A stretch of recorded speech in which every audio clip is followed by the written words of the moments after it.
Hi, so in this video I want to talk to you about adding sliders and editing slides within those sliders. So here we're going to come to Manage Slider, slide over here, and open up and this is going to show me all the sliders that I currently have in the system. And this one that just says slider, that's the home page slider that we see right here on the home page.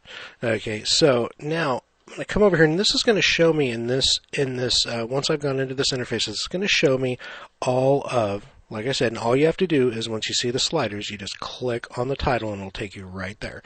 This is going to show me all of the slides in the order that I have them right here in a nice little interface. Now, I could change the order of these slides just by dragging and dropping them if I wanted to, but I don't actually want to do that. So we're going to put these back like they were. Okay, I could add new slides by just clicking like that and adding a new slide in here, and this is going to show me all the media I have in my media library, and it's going to show me the ability I'm going to be able to go through all of those. Okay, I could upload new media.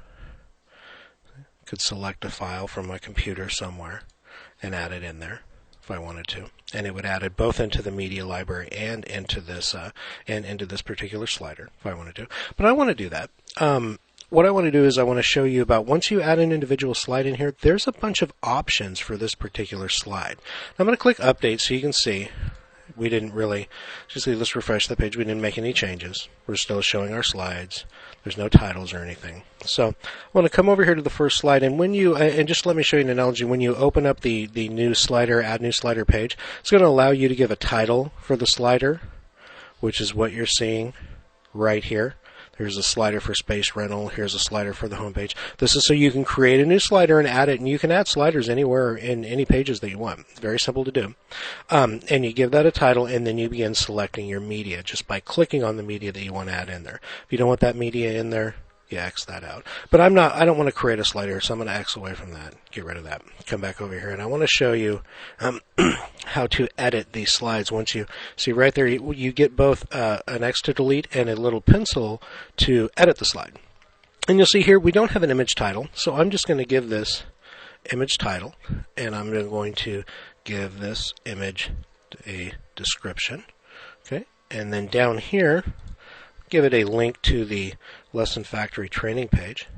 Link target. So I can either have this open up in the same browser window, which is the default, and it's just going to say self, or I can have it open up in a new window, which is blank, and I'm going to show you what that does.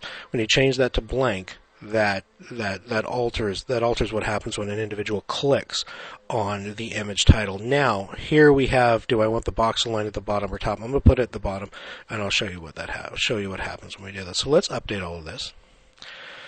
Okay, now let's go to the Lesson Factory homepage and let's refresh the page. And now we'll see something different. Now all of a sudden we have this box down here. It's a little opaque. You can see through it. It's black. It matches the header up there.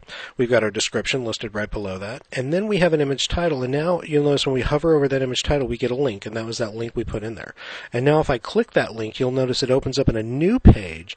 And it takes me to the lessonfactory.com training video page.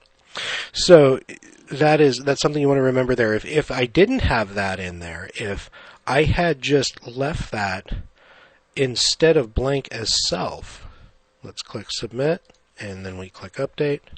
We come back to the page and we refresh it. And now when I click on it, instead of it opening up in a new window, it opens up in the same browser window. So you can decide what action you want to happen simply by changing that. And the reason that is listed with those funny little names, self and blank, is because that's actually what we use when we write code. And the code is actually called target equals, and then you use two quotes around a underscore self or an underscore blank, depending on what you want to do. If you don't specify anything, underscore self is automatically used. And so that's why it's shown as the default in the system. So you see I'm going to change that to blank, click update, and now when I refresh, I'm right back to it opening up that link in a new browser window. So anyway, there you go, adding and editing slides and sliders.